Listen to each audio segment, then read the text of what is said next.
Hello, I'm in my shed and I'm very excited because I'm just about to interview Duke Fightmaster. I've been a fan of his for many years. I used to watch his YouTube series. He wanted to replace Conan OBrien for his talk show, so because Conan OBrien was leaving. Where's Duke?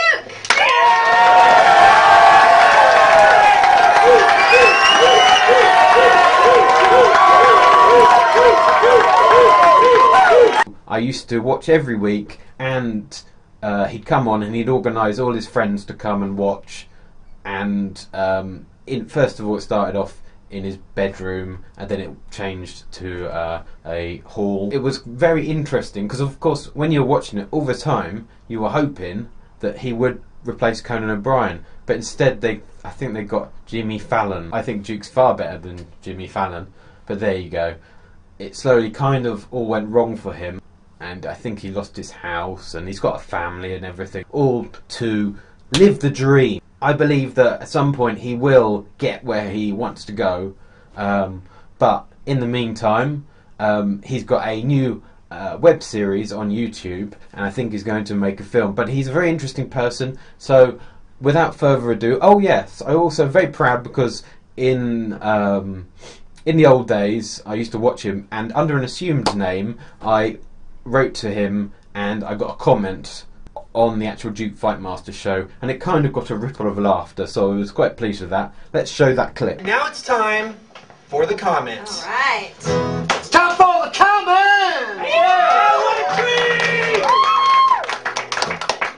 Okay, the comments are actually going to be kind of depressing tonight. I'm sorry. These are just the kind of comments I'm getting. But I'm starting off with a few good ones.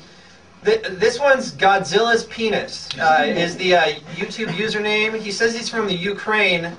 I kind of think it's one of my friends, but it says, I love the Duke Fightmaster show and all that it resembles. For a person like me from the Ukraine, it is nice to see young, fresh people with great noses doing what they want with such gusto. Duke, your nose is really tight. So that's...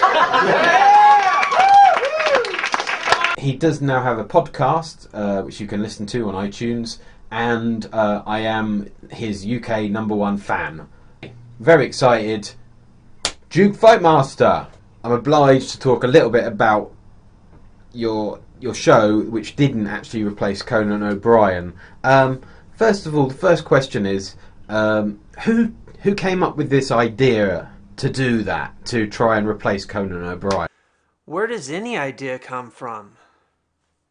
To tell you the truth, I can't take ownership over ideas. I think that I channel into some type of a higher power.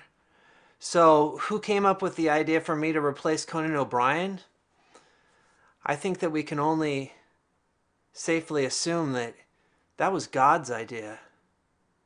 Oh, really? Oh, that's interesting. And as we all know that it didn't actually work out, did you truly believe that it was going to work, that you were going to replace him just by sort of the David and Goliath kind of thing, that you would beat anyone else because you've got spirit and grit?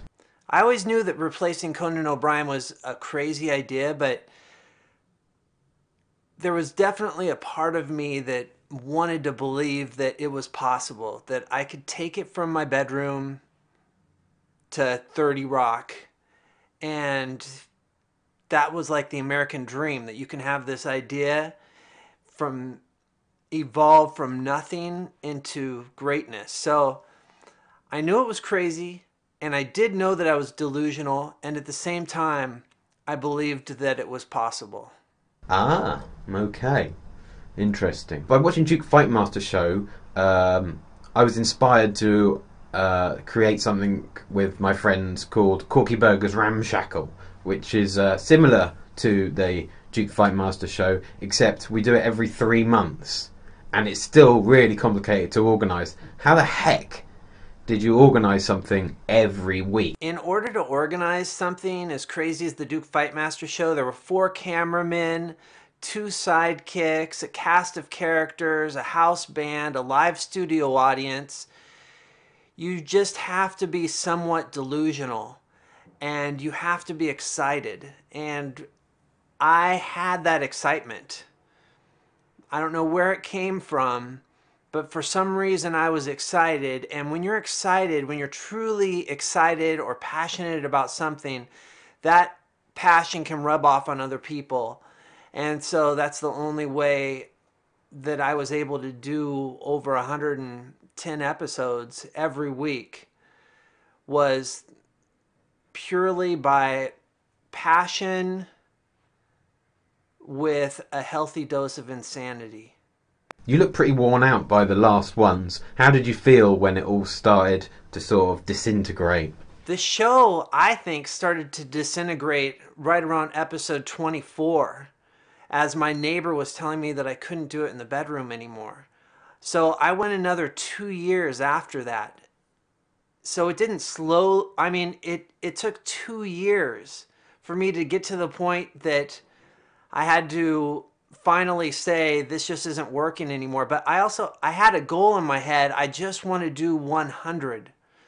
So that was like every week I was just telling myself you can make it to 100.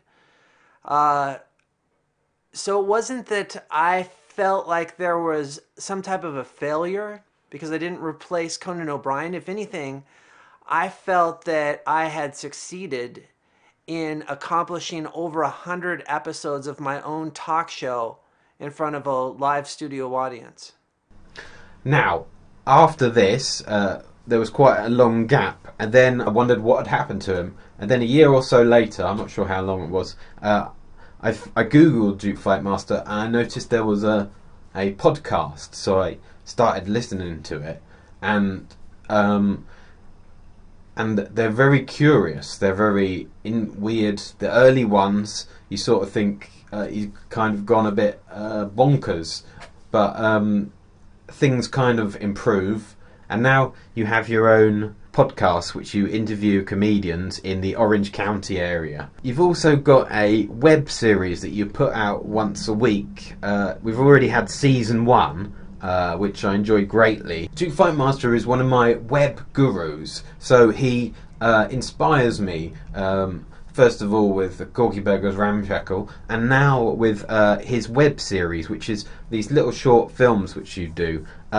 But how on earth do you get the motivation to make one week after week after week? What has changed from when you started off on YouTube all those years ago to now?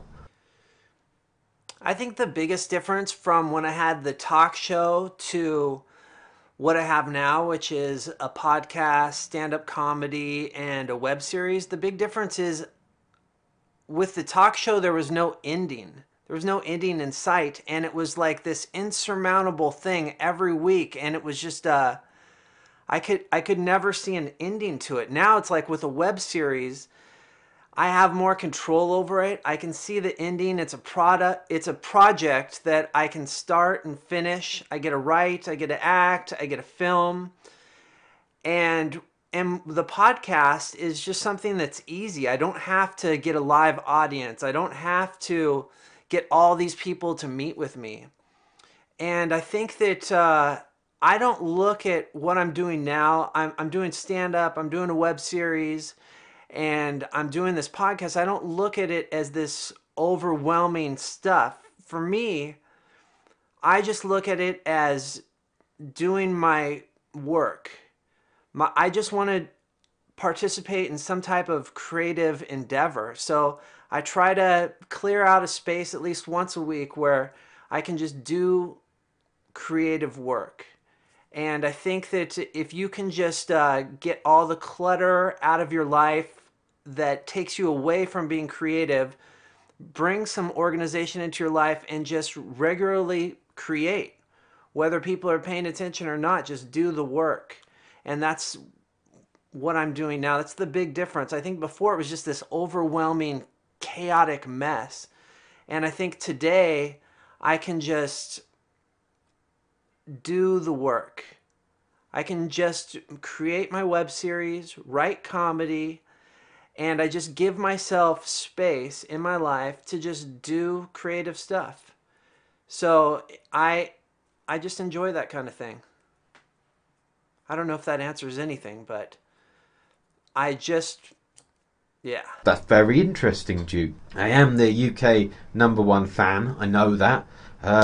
Do listen to the podcast, I think they're great, and I love the web series. It's been great talking to you in America, in Orange County. Hey, thank you, Martin, for being my #1 UK fan. And I believe you're going to make some sort of... Are you going to make a film after this, after the web series? Or is it going to be a web series #3? Currently, Duke's World Season 2 is out. It's a 14-episode web series with an alternate ending. This web series is going to turn into a Kickstarter campaign geared to fund a feature film. I'm trying to raise 11 grand to make a feature film, and if I'm able to raise the 11 grand, then the web series will end one way, and if I fail to raise the 11 grand, the web series will end the other way. So if the Kickstarter campaign works, I'm going to make a feature film. If it doesn't, then I'm going to concentrate on my next web series, which is titled Innocent Addicts, and it's about my rock and roll band, which is a pro-charity power trio. Brilliant. Okay, Duke, well, thank you very much. It's been an honour talking to you in the shed. Thank you, Martin. It was a pleasure talking with you as well. He really knows how to tie everything together into little bows. I hope you enjoyed this little interview. Maybe I'll do more of them, maybe I won't, but if I was as dynamic and keen as your mate, as Duke Fightmaster, I'd be doing it every week. So, thanks very much for being here and listening to me. Thank you, Duke, and hasta pronto.